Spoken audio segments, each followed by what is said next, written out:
스타트업 그라인드 10월 모임 멀리 이 마곡까지 와주신 여러분들께 감사 인사드리고요. 저는 이 스타트업 그라인드의 서울 디렉터 맡고 있는 공성현이라고 합니다. 반갑습니다. 저희가 스타트업 그라인드라는 이름으로 매월 마곡에서 이걸 진행하고 있는데요. 주 목적은 스타트업이 글로벌 진출할 때 필요한 여러 가지 것들을 연결시켜주기 위한, 그리고 스타트업의 여러 자원들을 소개하고, 그리고 필요할 때 이런 자원들을 그때그때 협력의 관점에서 서로 도와줄 수 있는 그런 거점을 만들어주기 위한, 연결고리를 만들어주기 위한 자리로 스타트업 그라인드를 운영하고 있습니다. 그리고 매월마다 이렇게 진행을 하고 있는데, 저희가 한국 엑셀러레이터 협회라는 위치에 있다 보니까 스타트업을 위한 엑셀러레이터를 연결하는 게 주안점을 두고 있었고요. 그리고 오늘같이 엑셀러레이터보다는 스타트업의 여러 서비스들을 제공할 수 있는 중요한 스타트업의 파트너들을 소개시켜주는 자리도 마련을 해보고 있습니다. 오늘은 글로벌라이제이션 파트너스라고 하는 스타트업이나 혹은 기업의 해외 진출 시에 현지의 그 HR을 담당해주는 굉장히 중요한 역할을 해주는 그런 기관을 소개도 시켜드리고, 글로벌로 진출하기 위해서 필요한 아주 중요한 요소들이 어떤 것들이 있는지, 그리고 효과적으로 우리 스타트업들이 해외 진출을 위해서 어떤 자원들을 활용을 해야 되는지 등등을 이야기 나누는 그런 자리로. 자, 그러면 오늘 주제, How can HR Technology Break Down Barriers of Global Expansion 이라는 주제로 저희 글로벌라이제이션 파트너스의 김영환 파트너님 모시고 이야기 듣도록 하겠습니다. 큰 박수로 모시겠습니다. 네, 반갑습니다. 글로벌라이제이션 파트너스의 김영환입니다. 저희 회사명이 좀 긴데요. 금년에 저희가 또 회사명을 또 리브랜딩을 해가지고 저희 회사 이름이 GP로 바뀌었습니다. 글로벌라이제이션 파트너스. 네. 그래서 저희도 스타트업입니다. 2012년도 미국 보스턴에서 설립이 됐고요. 저희는 또 유니콘 스타트업입니다. 금년에 저희가 금년 초에 미국 보스턴 본사에서 2억 불 저희가 지분 투자를 유치를 하면서 하나로는 약 5조 정도 저희가 밸류에이션을 받고 있습니다. 네. 저는 글로벌라이제이션 파트너스에서 파트너 매니저로 근무하고 있는 김영환이고요. 네, 오늘 이렇게 와주셔서 감사드리고 총 한 3가지 정도로 오늘 말씀을 드릴 것 같습니다. 첫 번째로는 간략하게 제 소개를 좀 드리고요. 그 다음에 이제 이어서는 좀 국내 기업들이 혹은 글로벌 기업들이 해외 신규 시장을 진출할 때 좀 이렇게 좀 많이 저지르는 실수들, 공통적인 실수들이 있습니다. 그래서 그런 실수들이 어떤 부분들이 있는지, 또 이런 부분을 어떻게 우리가 반면 교사로 삼아서 우리가 조금 더 시행착오를 좀 줄일 수 있을지 좀 말씀 나누고요. 그다음에 마지막으로 이제 글로벌 기업들이 어떻게 이제 HR 기술을 활용해서 어떤 시행착오를 줄이고 조금 더 빨리 그리고 좀 더 쉽게 글로벌 진출을 시도를 하는지, 이런 부분들을 사례 위주로 해서 이제 말씀을 드리겠습니다. 네. 보시다시피 저는 되게 여기저기 많이 좀 떠돌이 같이 여러 군데 있었습니다. 네. 한국에서 태어났고요. 네. 지금 현재는 외국인 배우자랑 같이 살고 있는데, 제가 이제 필리핀에서 이제 지금 같이 살고 있는 아내를 지금 만났습니다. 그래서 이제 필리핀에 있다가 또 좋은 기회를 제가 이제 미국에 건너갔고, 제가 또 미국에 있을 때 그 당시만 해도 이제 미국이 뜰 거냐, 중국이 뜰 거냐, 인도가 뜰 거냐, 친디아라는 개념이 있었잖아요. 그래서 제가 이제 중국에 대해서 굉장히 관심이 많이 생겨서 마지막 학기는 이제 북경대학교에서 교환학생으로 해서 이제 북경으로 오게 됐고요. 그래서 중국 북경에서 제가 총 6년 동안 공부도 하고 일도 하고 했고요. 그랬습니다. 네. 그래서 중국 북경에서 제가 석사도 했었고요. 최근에는 홍콩에 제가 주재원으로 근무하면서 홍콩 대학교에서 MBA를 하다가 개인 사정으로 이제 회사를 이제 그만두게 됐습니다. MBA를요. 예. 그래서 어쨌든 좀 글로벌적으로 역량을 쌓기 위해서 개인적으로 많이 노력했었고요. 저는 2012년도에 대교라는 교육회사에 저희 해외사업부로 직장생활을 처음 시작했습니다. 제가 32살에 첫 직장생활을 시작을 했죠. 엄청 늦게 시작을 했는데요. 네, 한국 본사에서 한 5년 정도 이제 해외사업부에서 근무하면서 주로 이제 아시아 지역의 이제 신규 시장 진출 관련된 부분들, 그때는 이제 주니어로 해가지고 많이 서포트를 했고요. 그 와중에 이제 신규 시장 9개 국가의 이제 글로벌 프랜차이징 진출을 리딩을 해서 회사에서 나름 좀 인정을 받아가지고 2017년도에 이제 상해로 주재원으로 이제 발령을 받게 되었습니다. 네, 그래서 상해에서 2년 근무하고 상해에서 근무했을 때는 이제 아무래도 제가 이제 교육회사에서 근무했지 않습니까? 이제 중국에서는 교육 업종이 이제 외국 기업한테는 이제 제한 업종입니다. 그래서 이제 중국 시장을 진출하는 데 있어서 좀 전략 기획이랑 이제 그 전략을 수립하고 실행하는 부분 많이 했었고요. 그다음에 이제 회사 계획이 이제 바뀌어서 이제 홍콩에서 중국 사업을 해라 해가지고 이제 홍콩으로 제가 이제 위치를 옮겨서 홍콩에서 이제 PwC랑 같이 협업을 해가지고 중국 현지 파트너를 찾아서 홍콩에서 이제 조인트 벤처를 설립하고 이제 회사를 세팅하고 나서 이제 사업을 하려고 하는 중에 이제 코로나가 터져서 결국 이제 한국에 작년 초에 이제 귀임을 했습니다. 네, 그래서 이제 현재 GP란 작년 6월달에 GP에 입사를 했고요. 작년에 저희가 한국에 팀원이 저 혼자밖에 없었습니다. 그리고 저희는 또 리모트 퍼스트 컴퍼니라서 전 세계에 있는 저희 팀원이 다 재택근무를 하고 있습니다. 네, 그래서 작년에 이제 저 혼자 집에서 열심히 이제 근무를 하면서 이제 GP가 한국 시장에 이제 진출하는 부분들을 이제 혼자서 리딩을 했죠. 혼자밖에 없었으니까. 그래서 현재는 저희가 한국에 팀원이 이제 8명이 있고요. 1년 반 만에 저희가 8배 성장했습니다. 네. 그리고 글로벌적으로는 제가 입사했을 당시에 저희 팀원이 이제 글로벌적으로 600명이었는데 현재는 1,400명이 지금 전 세계 44개 오피스에서 근무를 하고 있습니다.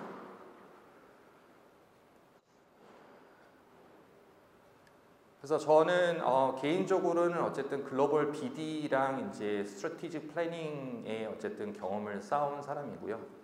그래서 그런 부분에서 이제 어떻게 보면 맨땅에 헤딩하는 부분이 전문입니다. 네, 그 부분을 또 인정받아서 GP라는 회사에 입사를 하게 되었고 작년에 이제 제가 입사를 했을 때 아까 말씀드렸듯이 저 혼자밖에 없었잖아요. 아예 회사 매출이 하나도 없었습니다. 특히 이제 아웃바운드 관련돼서는.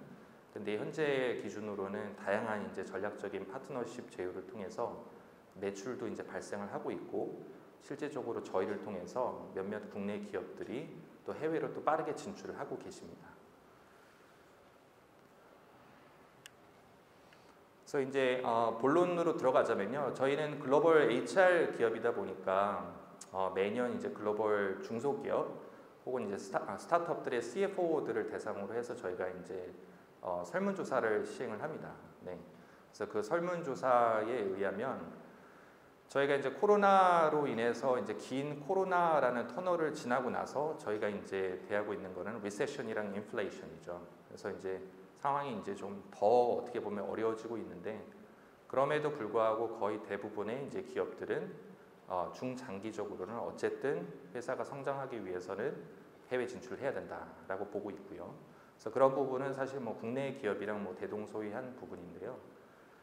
거기서 이제 저희가 또 설문을 통해서 이제 물어본 것은 이제 그러면 우리 기업들이 해외 진출하는 데 있어서 통상 시간이 어느 정도 걸리냐라고 저희가 질문했을 때 평균적으로 6개월에서 한 1년 정도 시간이 소요된다고 응답을 했습니다.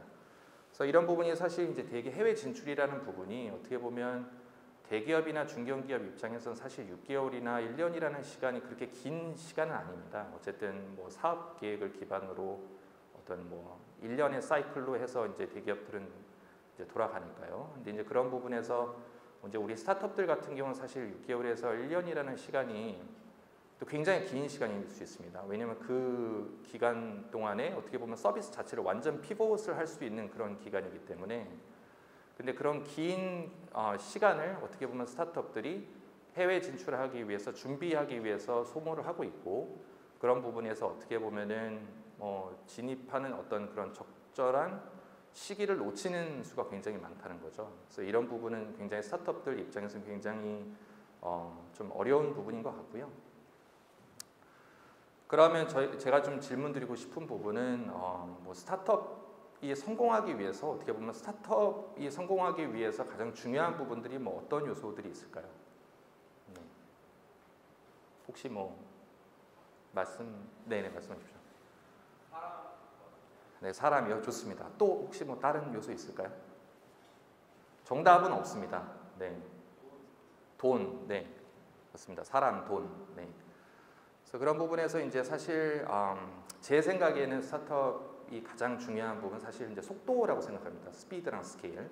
네, 왜냐하면 아시다시피 스타트업이라는 것은 이제 어떤 새로운 아이디어를 가지고 사업을 하는 부분이기 때문에 만약에 빠르게 어떤 사업의 크기를 어떤 마일스톤을 달성하지 못했을 경우에는 경쟁에서 밀릴 수도 있고 혹은 뭐 대기업이 그 아이디어를 따라서 할 수도 있는 부분이고요. 그래서 그런 부분에서 굉장히 스타트업 입장에서는 어떻게 하면 더 빨리 스케일업 할 수 있을지 그 부분에 대해서 이제 계속 고민을 해야 되는 부분인 것 같고요. 이건 제 생각입니다.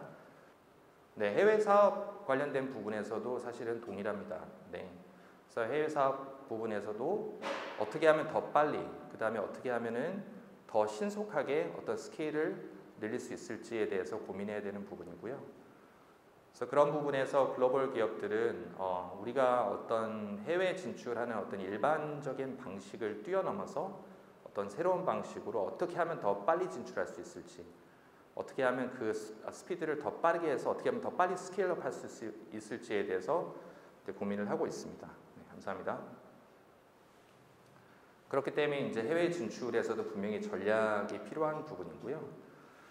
그래서 이제 우리 스타트업들뿐만 아니라 이제 신규 시장에 진출할 때 스타트업들이 어떤 이제 초반에 실수를 많이 저지르는지 그런 부분들을 조사한 자료가 있어서 좀 준비를 해봤습니다. 네.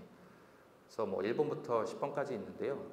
이 부분이 실제적으로 해외에서 주재원으로서 근무했었던 제 입장에서도 굉장히 별게 아닌 것 같지만 이런 부분들이 실제적으로 굉장히 발생할 수 있는 부분이기 때문에 한번 사례를 공유를 해보도록 하겠습니다. 뭐 여러 가지 부분이 있는데요. 첫 번째로 이제 마케팅 예산 부족입니다. 네.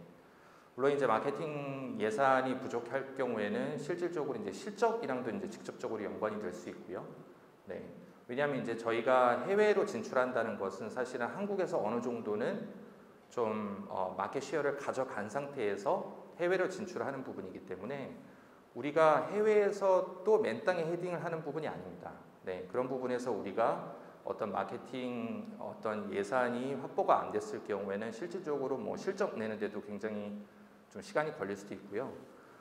더 중요한 부분은 사실 인재 확보입니다. 네, 실제적으로 해외에서 우리가 인재를 채용할 경우에 많은 특히 이제 리더급 인재들 같은 경우는 면접 시에 내가 이 회사에 조인했을 때 얼마만큼의 마케팅 버젯을 쓸 수가 있느냐 아니면 얼마만큼의 내가 리소스를 활용할 수 있는지를 가장 먼저 질문합니다. 네. 그래서 그런 부분에서 우리가 실질적으로 마케팅 예산이 확보가 안 돼 있을 경우에는 현지에서 이제 인재를 능력 있는 인재를 채용하는 것도 쉽지가 않을 수가 있습니다. 그리고 당연히 이제 속도 관련된 부분이겠죠. 네. 그래서 이제 뭐 growth hacking이다 뭐 이런 뭐 용어도 있긴 하지만서도 실제로 해외에 나갔을 때 그런 부분을 저희가 하기는 쉽지가 않습니다. 그렇기 때문에 해외 진출 시에는 반드시 어느 정도 예산이 확보가 된 상태에서 뭐 나가야 되는 부분인 게 맞는 것 같고요. 그 다음에 이제 부적절한 인재 채용 관련된 부분입니다. 네, 특히 이제 법인 세팅하고 나서 초반에 이제 리더급 인재 관련된 부분인데요. 네, 그래서 이제 저 같은 경우도 상해에서 리더급 인재를 한 2번 정도, 3번 정도 이제 교체를 했었던 그런 뭐 경험이 있습니다. 사실. 예. 근데 그런 부분에서 사실 이 부분을 이 인력을 채용하는 것뿐만 아니라 사실 교체하고 그런 이제 시간도 저희한테 중요한 굉장히 비용이잖아요. 그래서 그런 부분에서 리더급 인재를 한 2번에서 3번 정도 교체했을 경우에는 뭐 6개월에서 뭐 어떻게 보면 1년 정도의 시간도 소요가 될 수 있기 때문에 이 부분이 굉장히 좀 중요한 부분이고요. 그 다음에 이제 당연히 이제 시행착오 관련된 부분이죠. 리더급 인재가 어떤 잘못된 어떤 전략적인 어떤 결정을 내렸을 경우에 회사 입장에서는 굉장히 큰 시행착오를 할 수가 있고, 그 다음에 이제 그로 인해서 이제 직원들의 사기가 이제 다운되는 부분입니다. 네. 그래서 이런 잘못된 어떤 부적절한 현지인 리더급 인재를 채용을 해서 어떻게 보면은 사업 초기에 어떻게 보면 법인을 법인이 어떻게 보면 청산까지도 갈 수 있는 어떤 그런 부분이 충분히 발생을 할 수 있습니다. 그렇다면 인재 채용, 특히 리더급 현지인 인재 채용 어떤 부분에서 시행착오를 좀 줄이는 방법에 대해서 우리가 좀 볼 필요가 있을 텐데요. 기본적으로 국내에서도 마찬가지지만 뭐 일반적인 어떤 리크루트먼트 플랫폼이나 어떤 채널로 해서 사실 현지 리더급 인재를 채용하는 것은 쉽지가 않습니다. 네, 그런 부분이기 때문에 이미 한국에 있을 때부터 저희가 저희의 네트워킹을 활용을 해서 현지 이제 지인을 통해서 어떤 비즈니스 파트너를 통해서 좀 소개를 받는 부분을 좀 추천을 드리고요. 그다음에 프로베이션. 국내도 마찬가지지만 이제 견습 기간이라고 하죠. 한국도 이제 3개월의 프로베이션 기능이 가능한데 해외도 마찬가지입니다. 뭐 3개월에서 6개월 정도의 프로베이션 기간을 활용해서 인재를 좀 검증을 하는 부분 굉장히 중요하고요. 그 다음에 이제 인재 채용 관련된 부분에서는 CEO나 파운더만이 하는 부분이 아닙니다. 어떻게 보면 전 조직원들이 어떤 좋은 인재들을 이렇게 땡겨오고 또 소개를 받아야 되는 그런 부분이 굉장히 중요한데요. 이런 부분을 하기 위해서는 당연히 이제 어떤 건강한 또 좋은 또 기업 문화가 또 필요한 부분이고요. 그 다음에 이제 국내 기업의 특성이 뭐냐면 이제 그 비즈니스랑 관련이 없는 비핵심적인 활동까지도 다 이제 인하우스로 해결하려고 하는 어떤 그런 부분들이 있습니다. 예를 들자면 뭐 페이롤이라든지 뭐 HR 매니저를 채용을 해서 페이롤을 직접 회사에서 처리를 한다든지 뭐 세금 납부라든지 그다음에 인사 노무 관련된 부분. 그래서 글로벌 기업들은 이런 부분들을 실질적으로 직접 하지 않습니다. 모두 이런 부분들은 아웃소싱을 통해서 진행을 하고요. 특히 이제 미국에 진출하시는 기업들 같은 경우는 이런 또 세스 플랫폼 업체들이 굉장히 많습니다. 네, 이것도 이제 초반에 만약에 세팅을 잘못했을 경우에는 법인장이 막 기장에 계속 사인해야 되고 이런 상황이 발생할 수도 있어요. 근데 이제 미국 같은 경우는 이런 부분도 회계 업체들이 다 세스 플랫폼 업체들이 있기 때문에 이런 부분도 초반에 세팅을 잘 해야지 안 그러면 법인장이 어떤 비즈니스에 신경을 쓰는 게 아니라 법인 운영에 포커스를 맞출 수밖에 없고요. 그러다 보면 어떤 시간이라든지 그런 부분에서 비즈니스보다는 어떤 이런 기업 운영에 더 포커스를 맞출 수밖에 없습니다. 그 다음에 이제 본사 마케팅 전략을 그대로 이제 해외에서 이제 활용하는 부분인데요. 이런 부분에서 사실 이제 저희가 이제 비즈니스 플랜이랑 고르 마켓 스트래터지 뭐 이런 부분 뭐 용어로도 다 알고 계실 것 같은데요. 실제적으로 저희가 필요한 부분 해외 진출 시에는 이제 GTM, 고르 마켓 스트래터지가 굉장히 필요합니다. 네. 이 부분은 이제 국내 특히 이제 기업들이 많이 간과하고 있는 부분인데요. 대한민국 시장은 굉장히 유니크합니다. 왜냐하면 우리가 한민족으로 되어 있고 하나의 언어를 쓰고 그 다음에 전체 인구의 한 절반 정도가 수도권에 모여서 살고 있잖아요. 그렇기 때문에 굉장히 어떻게 보면 어떤 세분화된 GTM이 그렇게 많이 필요하지 않는 시장일 수도 있는데 당장 미국 시장에만 가보셔도 중국도 마찬가지입니다. 네, 굉장히 다인종 사회이고 또 때에 따라서는 또 다양한 언어를 사용을 하고 있기 때문에 이런 부분에서 본사의 마케팅을 그대로 이제 활용하는 부분은 사실 굉장히 지양해야 되는 부분이고요.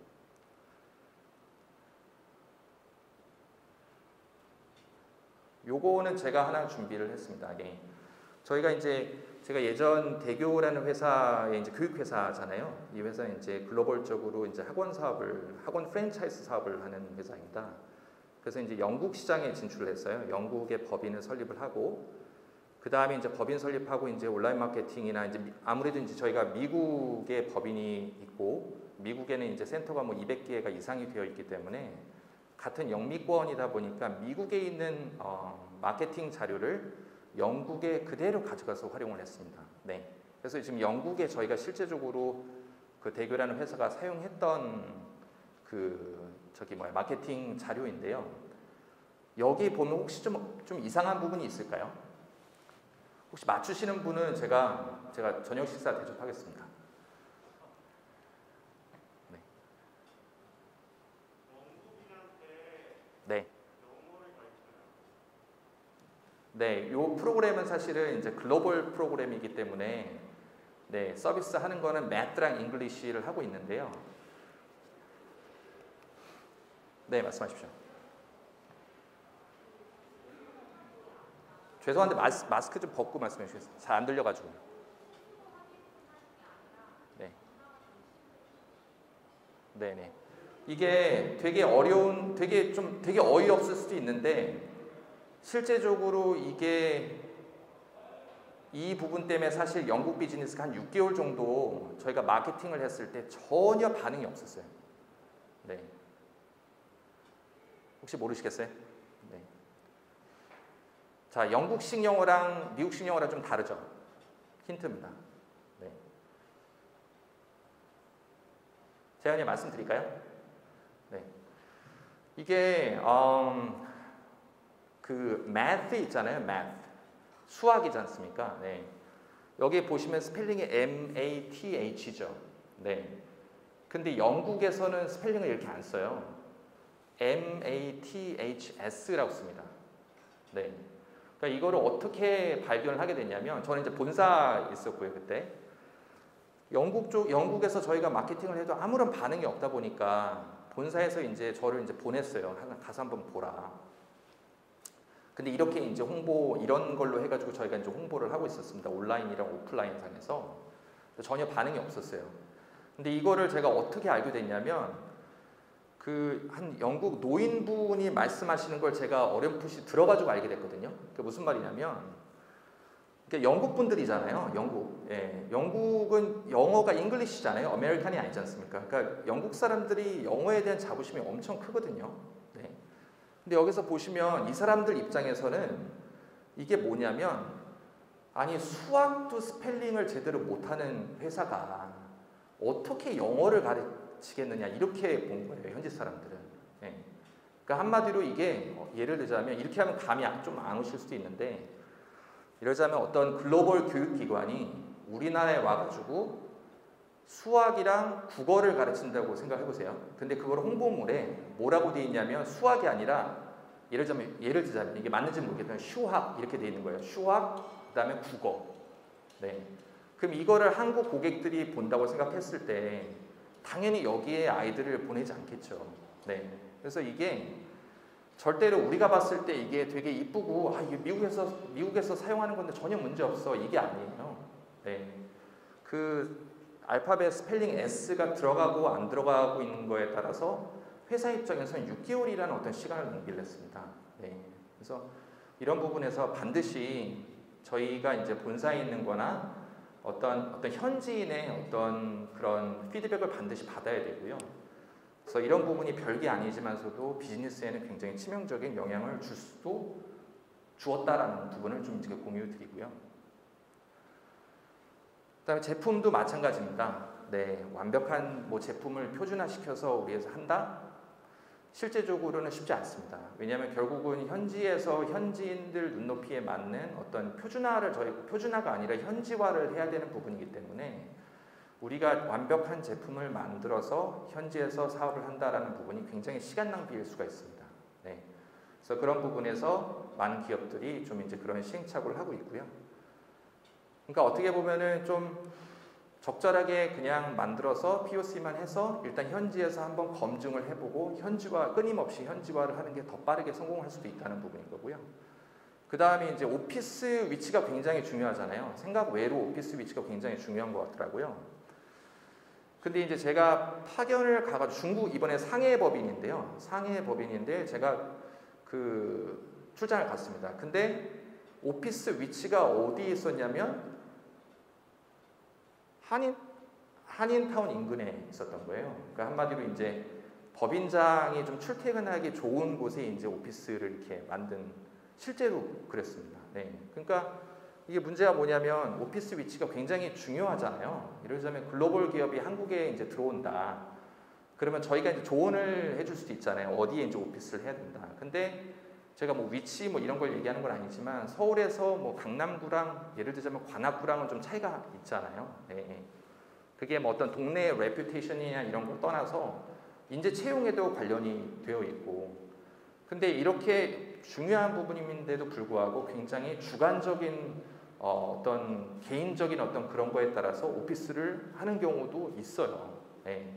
그래서 그런 부분이기 때문에 특히 우리 파운더 분들은 해외 사업을 할 때 절대로 직원들한테 다 맡기시면 안 됩니다. 네. 네. 왜냐하면 이제 해외 사업 관련된 부분도 저희가 보고서를 받아보면 직원들은 어쨌든 해외 나가서 법인 세워야 된다. 일단 먼저 나가야 된다. 이렇게 보고를 하는 경우가 많아요. 실제로 저도 그랬고. 왜 그러냐면 그래야지 이제 그 직원이 어떻게 보면 법인장으로도 나갈 수 있는 부분인 거잖아요. 네. 그러니까 이제 그런 부분에서 파운더들, 창업자들 입장에서는 반드시 물론 이제 능력 있는 직원한테 그런 부분들을 맡기는 것도 중요하지만 본인도 잘 알고 있어야 된다라는 부분이죠. 그다음에 이제 세밀하지 못한 가격 정책인데요. 네, 이것도 제가 뭐 실예로 말씀을 드리자면 중국에서는 학원비를 한국은 지금 학원비를 한 달씩 내잖아요. 중국은 6개월치, 1년치를 한꺼번에 내요. 네. 중국에 있는 모든 학원들은 한 달치를 받는 학원들이 없어요. 네. 그래서 이제 저희는 한국식으로 해서 한 달치로 한번 받자. 그게 또 유리할 수도 있잖아요. 왜냐하면 목돈이 들어가는 것도 아니고. 네. 그래서 가격 정책을 이렇게 시행을 했는데 기본적으로 현지의 어떻게 보면 비즈니스 모델 자체를 초반에 이해를 잘 하지 못했던 거죠. 네. 현지에서의 그 중국 현지에서의 그 어떤 교육 사업의 비즈니스 모델은 왜냐하면 중국은 그 학원 면적에 대한 규정이 있습니다. 네. 그래서 적어도 150평 이상 되는 곳에서만 학원을 해야지 라이선스를 받을 수가 있어요. 그러니까 무슨 말이냐면 우리가 생각하는 어떤 그런 조그만 규모의 어떤 속셈학원이라는 것 자체가 없어요. 다 기업형이에요. 기본적으로 학원 하나에 뭐 조직원이 한 10명에서 15명씩. 예. 그러다 보니까 이 사업에 대한 비즈니스 모델은 기본적으로 6개월치, 1년치 어떻게 보면 큰 캐시 플로우를 마케팅을 빡 해가지고 캐시 플로우를 땡겨와서 그거를 가지고 이제 어떻게 보면 어퍼레이트하는 비즈니스 모델인 거거든요. 근데 이제 우리가 한국에서 하는 식으로 한 달치로 회비를 했을 경우에는 저희가 그 기준으로 매출을 잡았을 경우에 사실 마케팅 버짓을 크게 할 수가 없잖아요. 그러니까 경쟁 자체가 안 되는 거예요. 네. 그리고 운영비도 충당이 안 되고. 그래서 그런 부분에서 현지의 우리 비즈니스 모델에 대한 현지에서의 어떤 그런 부분들을 우리가 또 정확하게 이해를 할 필요가 있습니다. 네. 그랬을 때 뭔가 조금 더 정확한 정밀한 또 가격 정책이 나올 수 있고요. 그런 부분이 아니고 이제 어떤 그런 깊은 이해 없이 저희가 한국에서 했던 부분을 그대로 했을 경우에는 굉장히 또 큰 시행착오를 할 수가 있죠. 네. 오늘 되게 실패한 얘기만 많이 해서 좀 죄송합니다. 네. 그래서 어쨌든 이런 부분 공통적으로 좀 보자면 결국은 시행착오를 얼마만큼 우리가 줄일 수 있느냐, 네, 그리고 어떻게 보면 얼마나 시장을 이해할 수 있느냐, 그리고 우리가 얼마나 빠르게 현지화를 할 수 있느냐가 어떻게 보면 조금 더 시행착오를 줄이고 조금 더 빠르게 좀 성공할 수 있는 방법이 아닐까 싶고요. 그래서 이런 부분에서 이제 기존 어떤 해외 사업의 방식이죠. 현지의 법인이나 지사를 세팅해서 현지 인력을 고용해서 이제 좀 시장을 개발하는 모델, 이런 이제 기존의 어떤 해외 진출 방식의 어떤 통점이 분명히 존재합니다. 이런 통점을 빠르게 해결해서 이제 뭐 저희 회사 같은 경우는 굉장히 빠르게 성장을 하고 있고요. 그래서 어떤 부분이 통점이냐면 이번 기본적으로 시간, 비용, 그 다음에 각종 리스크 부분이죠. 네. 시간이라면 아까 말씀드린 대로 법인 설립뿐만 아니라 의사결정하고 준비하는 데만 해도 6개월에서 1년이라는 시간이 소요가 됩니다. 스타트업 입장에서는 굉장히 이게 불합리한 거고요. 두 번째로는 어떤 비용이죠. 네, 사업이 잘 될지 안 될지도 모르는데 어떤 뭐 페이드 인 캐피털이라든지 뭐 설립 자본금이라든지 등등 해서 굉장히 많은 어떤 현금이 고정비로 일단은 발생이 되고요. 그 다음에 이제 법인을 설립해서 이제 사람을 우리가 이제 채용하게 되면은 이제 각종 리스크에 이제 노출이 됩니다. 뭐 인사 노무, 세무, 뭐 유럽 같은 경우 GDPR 개인정보보호법, 그 다음에 이제 뭐 인텔렉추얼 프로퍼티 관련된 부분에서도 그렇고요. 그 다음에 이제 한국도 노무 관련된 규정이 계속 바뀌잖아요. 뭐 중대재해처벌법 요새 뭐 한국에서는 화두지 않습니까? 해외도 마찬가지입니다. 해외도 인사 노무 관련된 규정은 계속 바뀝니다. 네. 그래서 그런 부분에서 이제 Employer of Record라는 어떤 솔루션을 활용해서 글로벌 기업들은 이런 부분을 다 건너뛰고 현지의 팀원을 고용해서 빠르게 현지 시장을 공략을 하고 있습니다. 아마 Employer of Record 관련돼서 들어보신 분 계시나요? 그죠? 네, 저도 사실은 지금 GP 입사하기 전에 한 번도 이 솔루션에 대해서 들어본 적이 없어요. 네. 그래서 좀 자세하게 말씀을 드리자면 일단은 진출하시고자 하는 국가의 팀원을 고객사가 먼저 서치를 합니다. 찾습니다. 뭐 추천을 받을 수 있고요. 만약에 이런 후보자가 없을 경우에는 또 GP 같은 회사가 또 이제 파트너 서치펌을 통해서 이제 뭐 도움을 드릴 수가 있습니다. 그래서 어쨌든 우리가 현지에 뭐 미국 시장을 진출한다. 그러면 미국에 우리가 뽑고자 하는 어떤 채용 후보자를 우리가 서치가 완료가 되면 두 번째로는 저희는 이제 SaaS 플랫폼을 서비스하고 있습니다. 저희 SaaS 플랫폼은 이제 AI 기반이고요. 전 세계 187개국의 관계 법령을 준수하면서 각 국가별로 복리후생 구조가 다 다르잖아요. 뭐 연차 규정이라든지 뭐 퇴직금 규정이라든지 그런 부분들이 AI로 다 들어가 있기 때문에 유저가 들어가서 한 20분 정도 클릭하면은 미국의 어떤 관계 법령을 준수하면서 복리후생 설계까지 한 20분 만에 플랫폼상에서 완료가 됩니다. 네. 이 부분이 감이 안 오실 수도 있어요. 왜냐하면 영문 계약서를 검토하는 데만도 수일에서 수주가 걸리거든요. 근데 이 부분은 계약서 생성을 20분 만에 끝내는 겁니다. 네. 왜 속도가 중요하냐면 인재가 한국도 마찬가지지만 회사를 기다려주지 않아요. 저희가 좋은 인재가 발굴됐을 경우에 바로 오퍼를 줘야 되는데 이런 부분에서 본사에서 뭐 또 계약서 번역하고 이러는 데만 해도 수일에서 수주가 소요가 될 수 있고 그러면은 그 채용 후보자는 사실 입사가 불발되는 경우도 굉장히 많거든요. 근데 이 부분에서 복리후생 설계까지 20분 만에 플랫폼상에서 다 끝납니다. 네. 그러면 세 번째로는 그 팀원이 그 채용 계약서에 서명을 하게 되면 현지에 있는 GP의 법인으로 이제 입사를 하시게 되는 거예요. 네. 그렇기 때문에 네 번째로는 현지의 고객사는 우리 국내 스타트업은 현재 법인이나 지사를 설립하지 않으셔도 GP를 통해서 빠르게 현지 인력을 풀타임으로 고용하실 수가 있는 게 되죠. 예. 그렇게 돼서 아까 말씀드린 어떤 그 규정 관련된 리스크 있지 않습니까? 인사, 노무, 세무 뭐 이런 부분, GDPR 이런 부분들은 GP가 Employer of Record, GP가 고용주인 거예요. 그러니까 GP가 이 부분에 대한 리스크를 다 가져가는 겁니다. 네. 그러면 다섯 번째로 우리 스타트업은 현지에 빠르게 법인 지사 설립하지 않고 이런 거 다 건너뛰고요. 빠르게 현지의 팀원을 확보해서 현지 사업에 이제 착수하시게 되는 겁니다. 네. 그래서 결론적으로 좀 정리해서 말씀드리자면 전 세계 187개국에서 GP가 고용주가 돼서 우리 국내 스타트업은 187개국에서 법인을 설립하실 필요가 없어요. 만약에 또 현지 비즈니스 상황에 따라서 법인을 설립을 해야 되는 경우도 발생할 수 있습니다. 네, 그럴 경우에 글로벌 기업들이 활용하는 방식은 뭐냐면 일단 초반에는 법인을 설립을 해놓고요. 그 법인으로 사람을 고용하는 것이 아니라 GP를 통해서 먼저 고용을 하는 겁니다. 그럼 법인은 법인대로 활용하실 수 있으면서 사업 초반에 어떤 사람 고용이라든지 인사, 노무, 세무 관련된 부분들을 GP 같은 회사에 다 아웃소싱을 하는 거죠. 네. 그 다음에 현지에서 GP가 고용주로서 글로벌 팀원한테 현지 화폐로 왜냐면 풀타임으로 저희가 고용을 하는 거니까요. 현지 화폐로 급여를 지급하고요. 복리후생 포함해서요. 네. 그리고 우리 스타트업은 전 세계 187개국의 글로벌 리모트 팀을 하나의 대시보드, 하나의 플랫폼으로 관리가 가능한 겁니다.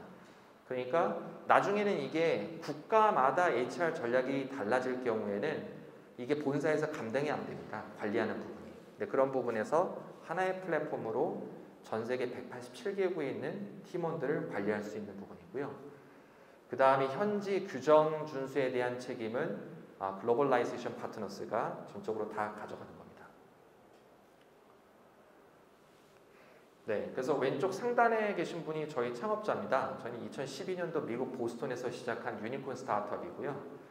금년 초 기준으로 저희가 2억 불 지분 투자를 받으면서 밸류에이션은 저희가 5조가 지금 되고 있습니다.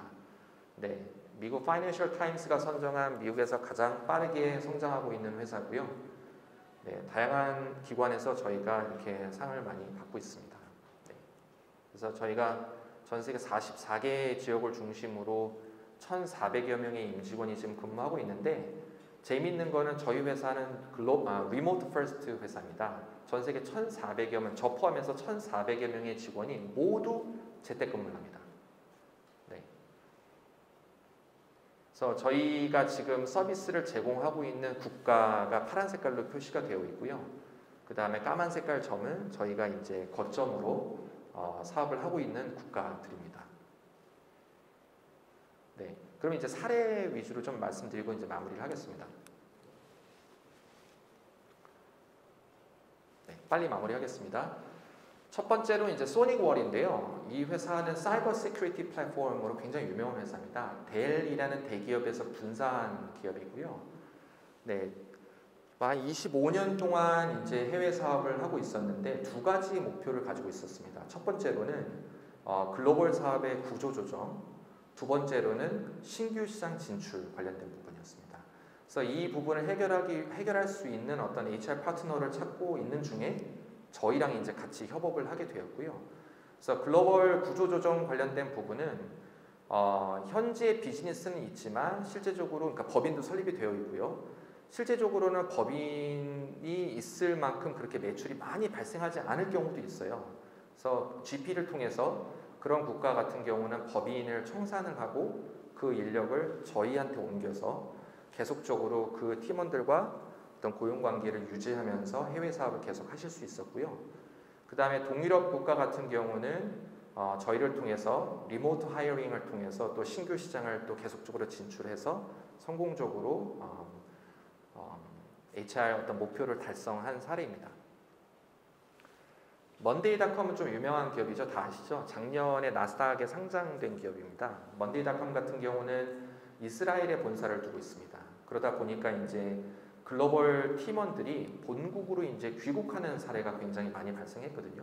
회사 입장에서 엄청 손해죠. 그런 인재들이 본국으로 가게 되면서 고용 관계를 이제 중단해야 되는 그런 상황이었고, 그런 부분에서 이제 먼데이닷컴 HR 담당자가 이 부분을 어떻게 해결할 수 있을까라고 고민하는 중에 저희랑 이제 협업을 하게 되었습니다. 그래서 그런 이제 글로벌 인재들이 본국으로 귀국을 하더라도 저희를 통해서 계속적으로 고용 관계를 유지를 해서 그 팀원이 퇴사하지 않도록 되었고요. 더 나아가서는 저희를 통해서 전 세계 187개국의 최고의 인재를 고용하는데 어떤 저희 플랫폼을 활용하고 있습니다. 유사한 사례로는 줌도 저희 고객사입니다. 줌 같은 경우도 코로나 때 굉장히 빠르게 성장했잖아요. 그래서 저희를 통해서 약 15개 국가에 저희를 통해서 리모트 팀메이트를 하이어 해가지고 빠르게 또 성장한 케이스고요. 저희가 이제 전 세계 한 2천여 개의 기업이 저희 솔루션을 통해서 해외 곳곳에 진출하고 있는데 굉장히 기술 기반 스타트업뿐만 아니라 제조업, 그 다음에 대학교, 비영리 재단 등등 굉장히 다양한 어떤 기업들이 있습니다. 또 기관들이 있고요. 이 회사 같은 경우는 싱가포르계 이제 제조사입니다. 제조 기업입니다. 여기는 이제 미국으로 진출하는 부분에 대해서 좀 어려움이 있었어요. 왜냐하면 싱가포르에 있는 HR 담당자가 미국 HR 프랙티스에 대해서 전혀 알지 못했고, 그 다음에 또 시차가 발생을 하다 보니 즉각적으로 어떻게 보면 싱가포르에서 미국을 사실 관리하기가 굉장히 또 어려움이 있었습니다. 특히 이제 글로벌 사업을 하게 되면 이 시차라는 부분이 굉장히 또 중요한 부분이거든요. 그래서 저희 회사 같은 경우도 에이펙 같은 경우는 미국에서 하는 게 아니라 저희가 싱가포르에서 에이펙 시장을 개발을 하고 있습니다. 어쨌든 그래서 글로벌라이제이션 파트너스를 통해서, 왜냐하면 저희 같은 경우는 현지 미국에 고용되어 있는 어떤 팀원들을 위해서 HR 스페셜리스트, 미국에 있는 HR 스페셜리스트를 저희가 배정을 하고요. 싱가포르에 있는 고객사 같은 경우는 또 싱가포르에 저희가 근무하고 있는 어카운트 매니저를 통해서 또 서비스를 제공하고 있기 때문에 동일한 시간대에 동일한 언어로 서비스를 제공하고 있어서 성공적으로 미국에 진출한 사례입니다. 요 성공한 케이스를 바탕으로 해서 중국 시장을 이제 개발할 때도 이제 저희의 Employee of Record 서비스를 활용을 하셨고요. 그래서 그런 부분에서 이제 중국 같은 경우는 중국의 고객사가 이제 확보가 되었고 이제 고객사를 통해서 이제 사업을 하지만 실제적으로 어떻게 보면 또 고객사한테 또 모든 걸 다 맡길 수가 없잖아요. 그래서 Employee of Record 솔루션을 통해서 중국 현지의 또 팀원을 또 고용해서 조금 더 빠르게 어떤 현지화 프로젝트를 진행을 해서 성공적으로 중국 시장에 진출을 하게 되었습니다.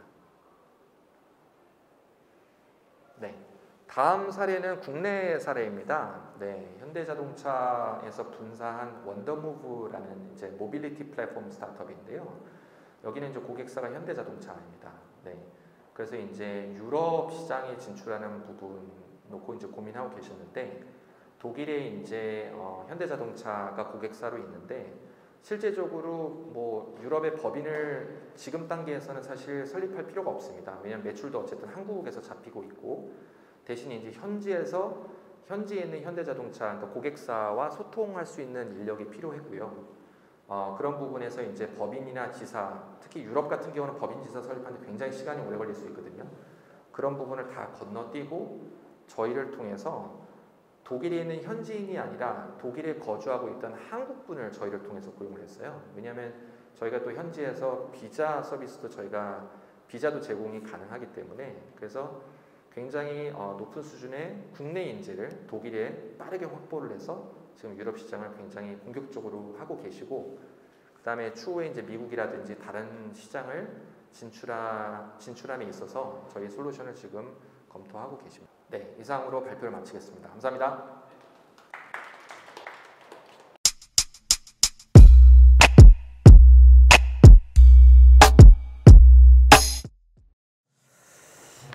네, 마지막에 원더무브 네, 제가 소개시켰죠. 네, 맞습니다. 네. 마지막 원더무브는 제가 작년에 그 스타트업이 유럽 시장을 진출하고 싶다고 해서 이어 이렇게 소개를 시켜줬는데 그때는 엄청 고민을 많이 하셨는데 성공적으로 GP를 진출하셨어요. 네, 맞습니다. 근데 그 소개를 시켜준다라는 의미가 뭔가요? 채용까지 다 말구라고 채용 이걸 전부 다 하신다고 받아들였나요? 네, 맞습니다. 그러니까 저희는 사실 채용보다는 고용의 엑스퍼타이즈가 있는 회사고요. 근데 채용 관련된 부분도 저희가 현지 국가별로 해가지고 또 제휴된 서치펌들이 있어요. 그래서 이제 우리 기업들 입장에서는 현지에 맞는 서치펌을 찾는 것도 사실 쉽지 않을 수 있거든요. 예, 그래서 그런 부분에서 이미 저희가 솔팅하고 검증된 서치펌들이 다 국가별로 제휴가 되어 있기 때문에 그 서치펌을 통해서 저희가 사람을 찾아볼 수 있어요. 예, 근데 여기서 중요한 거는 아무리 인프라가 있고 솔루션이 있다 하더라도 아까 말씀하셨듯이 제일 중요한 건 사람이거든요. 예, 그래서 그런 부분에서 저희 비즈니스 모델은 사람이 그 채용 후보자가 고용되기 전까지는 또 비용이 발생하지 않는 구조입니다.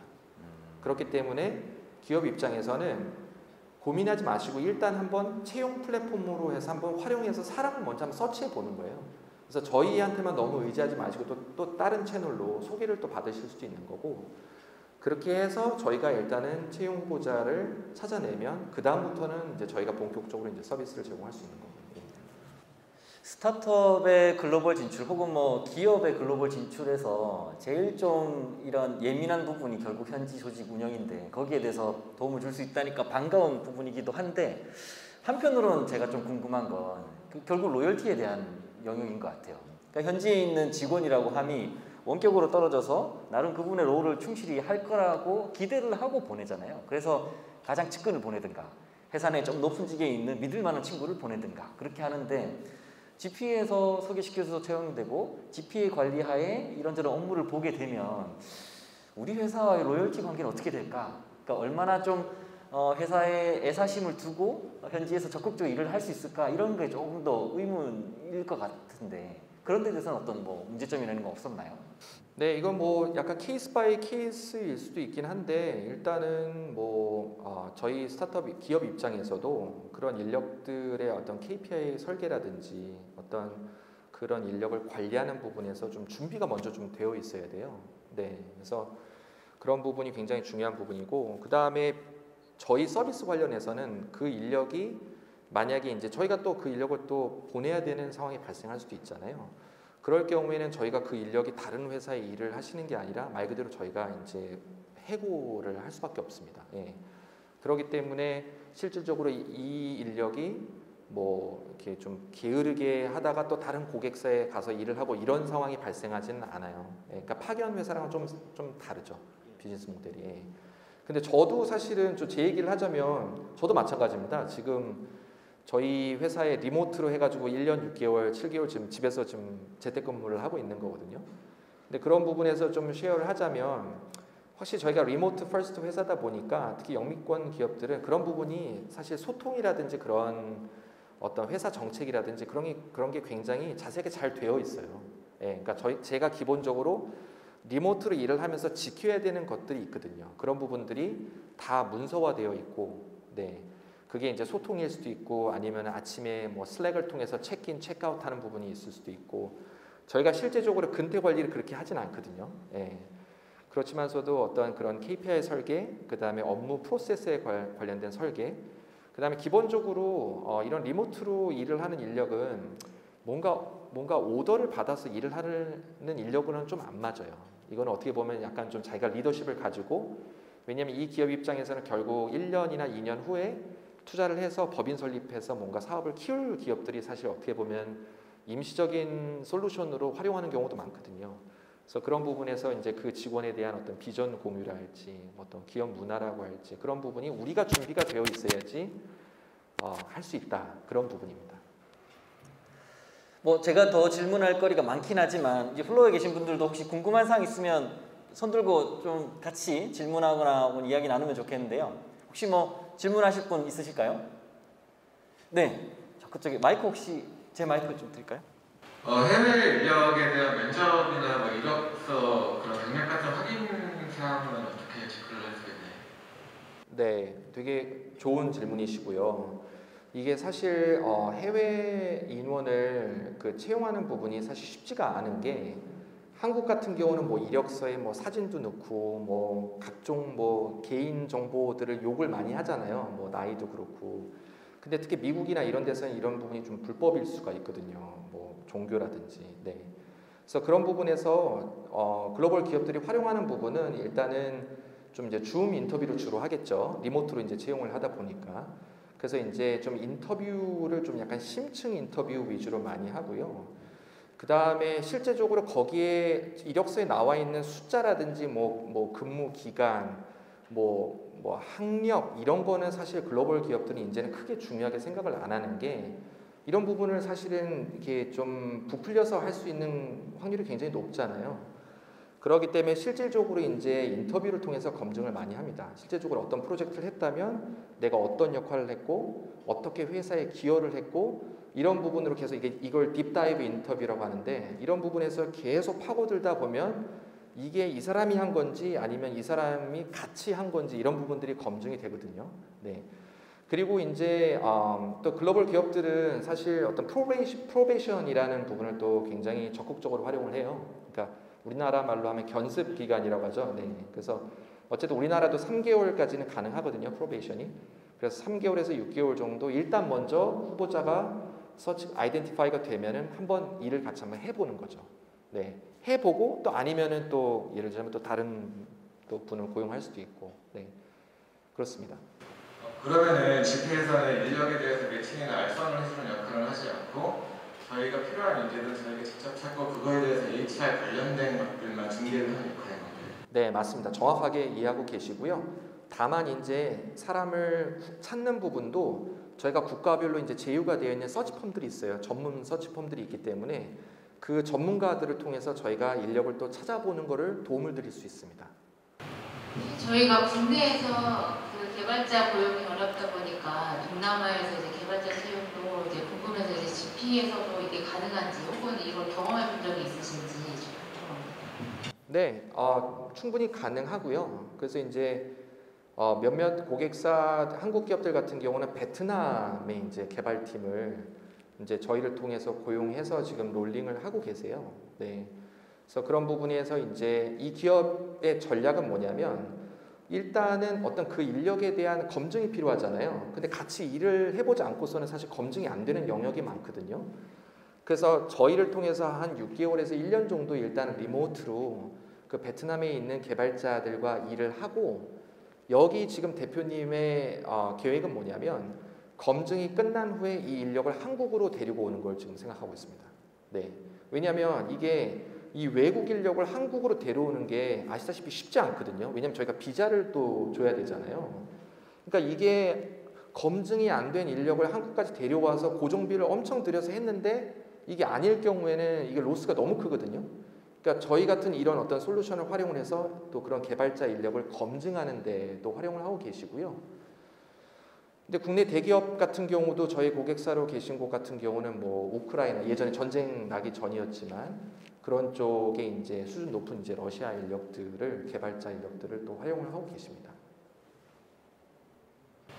네, 굉장히 좋은 회사 같은데 제가 좀 현실적인 질문을 드리자면 우선 먼저 영업사원도 채용이 가능한지 여쭤보고 싶고 저희가 그 영업사원이 GP 소속일 때 급여의 몇 프로의 커미션을 저희가 GP에 드려야 되고 또 두 번째는 현지에서 중요한 건 매출을 매출을 발생시키는데 그 매출액이 GP를 통해서 저희 한국에 입금이 되는지 아니면 다이렉트로 회사가 없는데 어떻게 현지 국가에서 실제로 한국으로 송금이 가능한지 그 현실적인 질문이라서 네, 이거 굉장히 중요한 질문 하신 거고요.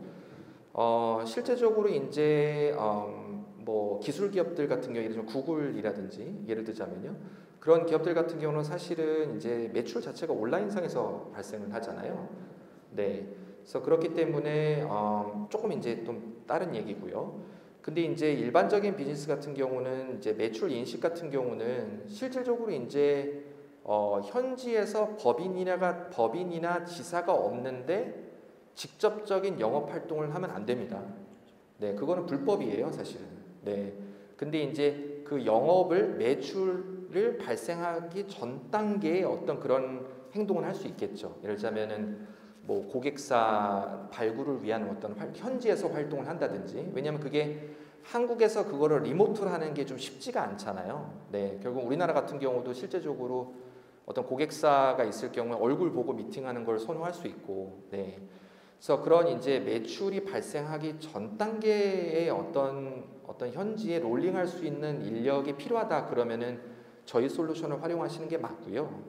근데 현지에서 법인이나 지사라 설립 없이 현지에서 매출을 많이 일으키시겠다 그러면은 그거는 세법이라든지 굉장히 복잡해지실 수가 있기 때문에 그런 단계에서는 이미 사실은 현재 법인이나 지사를 설립하셔서 비즈니스를 빨리 키우시는 게 맞고요. 네, 그렇습니다. 그 다음에 커미션 관련된 부분은 저희 뭐 그 서비스 모델은 기본적으로 월 급여에서 일정 퍼센티지를 저희가 서비스 피로 빼고 그 다음에 현지에서 급여로 이제 제공을 하는 모델이거든요. 그러니까 이제 거기에 그 급여 총액이라 하면 거기 커미션도 들어갈 수가 있잖아요. 그러니까 그 커미션이 그 급여에 포함됐을 경우는 급여 총액이 올라가기 때문에 저희가 률로 받기 때문에 그러면 저희한테 이제 과금되는 서비스 률이 올라가겠죠. 근데 그 커미션에 대해서 저희가 직접적으로 어떤 레베뉴 쉐어를 한다든지 그런 모델은 아닙니다. 제가 잘 설명을 드렸는지 모르겠네요. 그러면 실제적으로 만약에 저희가 실제 매출을 일으키려면 GP를 활용을 못하는 거네요, 결론은. 그렇죠. 저희는 실제적으로 글로벌로 진출하는 게 가장 중요한 건 이익을 추구해야 되지 않습니까? 매출을 일으켜서 전 세계 글로벌 이익을 내야 되는데 거기에는 전혀 할 수가 없다라는 이야기인가요?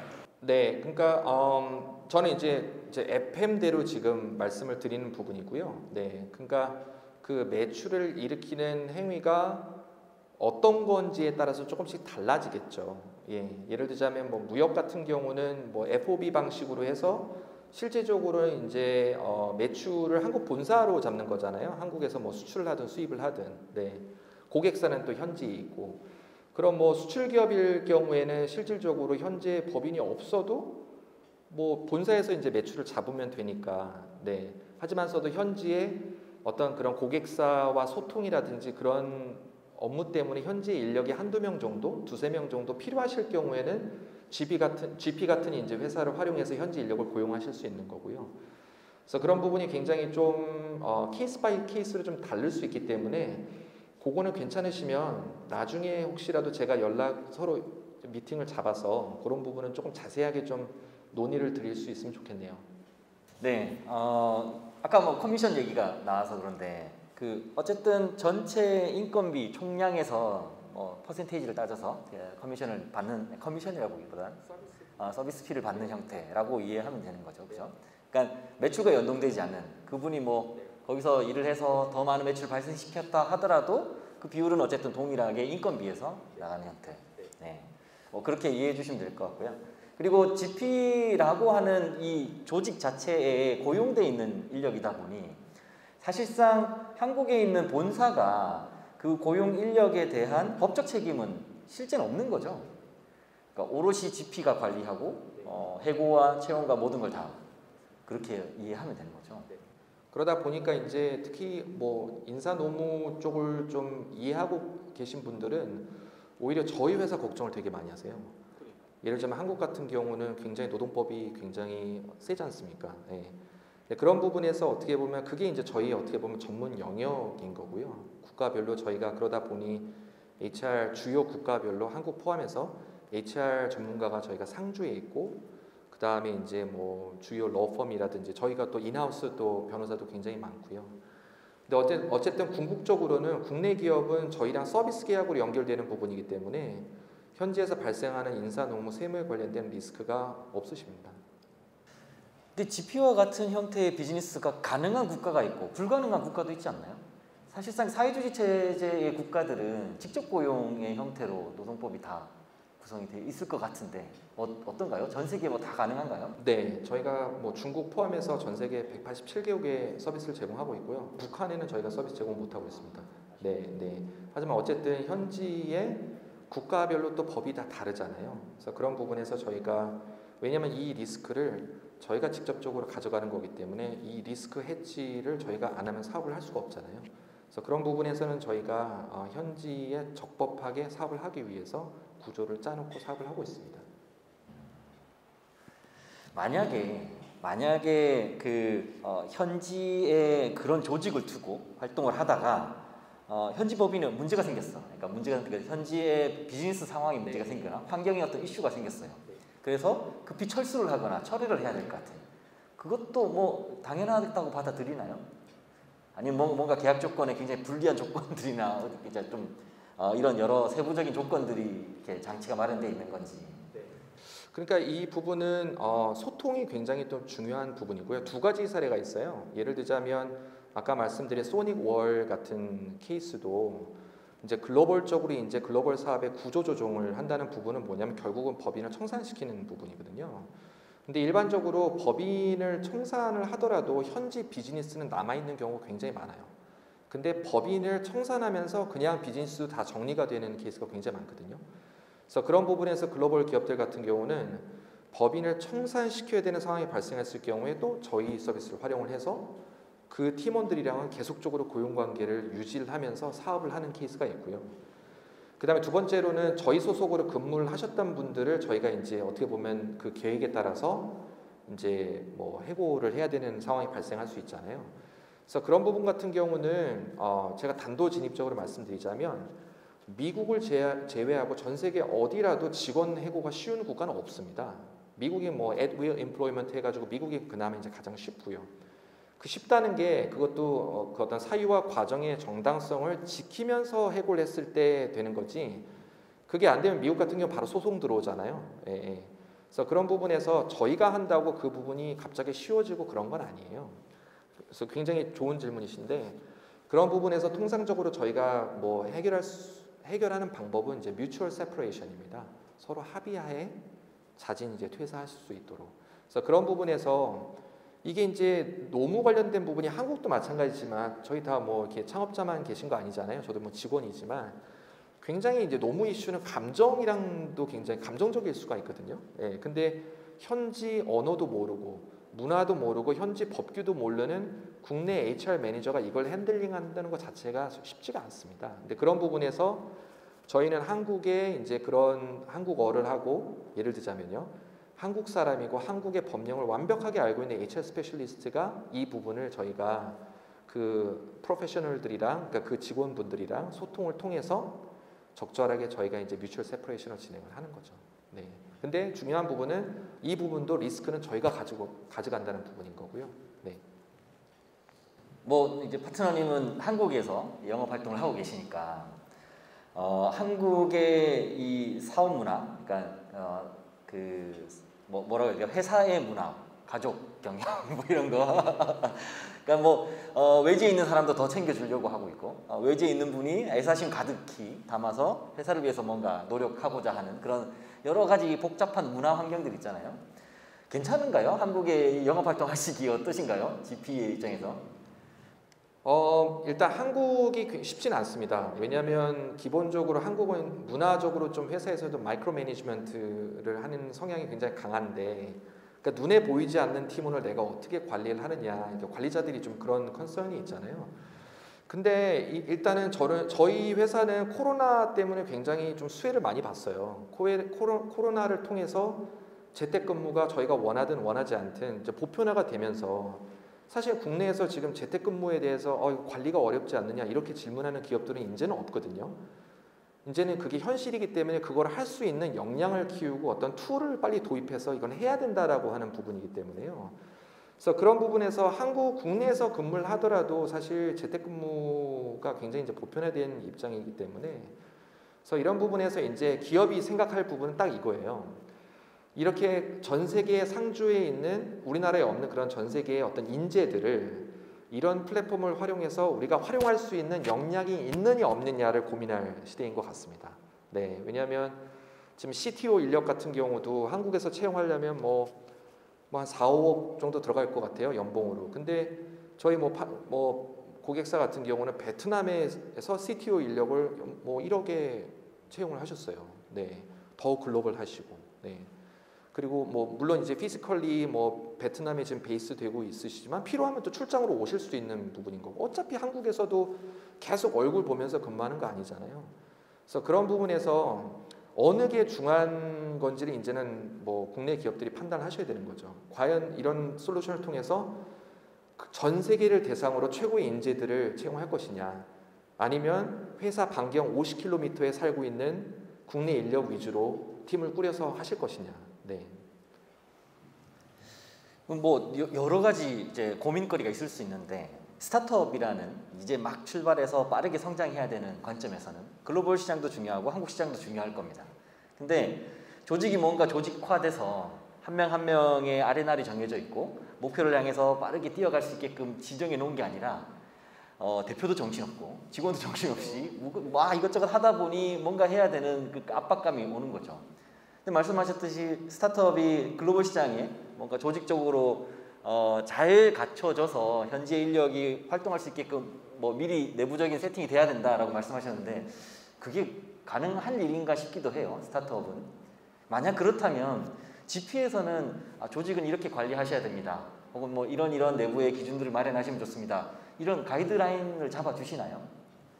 네, 이런 뭐 특히 리모트로 일하는 회사들 같은 경우는 어떤 그런 그라운드 룰이 굉장히 중요하고요. 그 다음에 기본적인 어떤 툴이라든지 인프라스트럭처 클라우드 기반으로 일을 해야 되고 그런 인프라스트럭처가 갖춰져 있지 않으면 기본적으로 이건 할 수가 없습니다. 네, 그래서 그런 부분에서 아까 뭐 코로나 다시 말씀드렸지만 이미 코로나로 인해서 뭐 글로벌 리모트 인력을 고용하지 않는다고 하더라도 국내에서만 사업을 하더라도 이런 부분들은 이미 인프라로 갖춰져 있어야 돼요. 우리 스타트업들도. 안 그러면 뭐 재택근무를 아예 도입을 할 수가 없고 재택근무를 도입을 안 하면 아마 인재 채용이 쉽지가 않으실 거예요. 네. 그래서 그런 부분에서 이거는 우리 이런 말씀드리면 좀 그렇지만 기업이 좋든 싫든 이 방향으로 이미 가고 있습니다. 예. 그래서 이 부분에서 준비가 되어 있는 기업들은 말 그대로 국내에서도 사실 우리가 부산의 인력을 또 고용할 수도 있는 거잖아요. 지방의 좋은 인력들, 인재들. 부산에 좋은 인재를 우리가 고용할 수 있으면 왜 베트남, 왜 중국의 인력 고용 못 하겠어요. 그래서 그런 부분에서 이거는 선택의 문제가 아니라 생존하고 성장하기 위해서는 필연적으로 해야 되는 부분입니다. 예, 그래서 그런 부분에서 뭐 코로나 덕분에 혁신이 빨리 온 점에서 저희는 굉장히 좀 감사한 입장입니다. 예. 솔루션 제공만이 아니라 내부의 그런 이렇게 체계를 잡아주는 역할도 해주시는 건가요? 네네. 그러니까 그런 부분은 저희가 직접적으로 제공하는 뭐 서비스는 아니기 때문에 저희 회사의 뭐 사례를 좀 이렇게 뭐 말씀드릴 수 있는 부분이 있겠죠. 대표님들이랑 뭐 좋은 기회가 있다면. 네. 근데 이제 저희도 전 세계 뭐 1,400여 명의 직원이 44개 도시에서 일을 하고 있다 보니 뭐 별별 일이 다 있죠. 하지만서도 궁극적으로는 어떤 그런 제도와 더불어서 결국은 기업 문화거든요. 되게 원론적으로는 결국 돌다 기업 문화로 왔는데 결국은 우리 회사가 하고 있는 그런 미션에 대해서 우리 조직원들이 이게 내 미션이다 라고 얼라이먼트가 되어 있고 이 회사가 정말 좋은 회사다. 내가 성장하는 데 도움을 주는 회사다 라는 어떤 그런 좋은 기업 문화 그런 부분들이 또 뒷받침이 돼야 되는 부분이거든요. 예, 그래서 그런 부분에서 이미 솔루션이나 좋은 어떤 그런 서비스 프로바이더는 이미 다 시장에 있습니다. 저희 말고도 좋은 회사들 많거든요. 근데 그런 부분에서 이제 과연 우리 기업이 얼마만큼 이런 부분이 준비가 되어 있고 어떤 이런 부분을 우리가 개발할 의지가 있느냐 이런 부분이 굉장히 또 중요한 것 같아요. 네, 알겠습니다. 저는 해외 진출에 그러니까 해외 조직을 두고 활동을 안 해본 상황이라서 현지에 어떻게 인력을 운영해야 될지 고민 잘 모르겠으나 저희 본사가 대전이고 서울 사무소를 운영하는데 힘이 들긴 합니다. 여기에 직원이 아직 없는 상황이어서 GP 같은 역할을 해줄 만한 사람이 있어야 되나 싶기도 하고. 네. 아무튼 긴 시간 오늘 GP에 대해서 깊이 있게 알게 됐습니다. 근데 글로벌라이제이션 파트너스라는 원명 말고 GP로 이제 계속 불러도 되는 건가요? 네. GP 저희는 이제 운영사를 GP라고 하긴 한데. 네.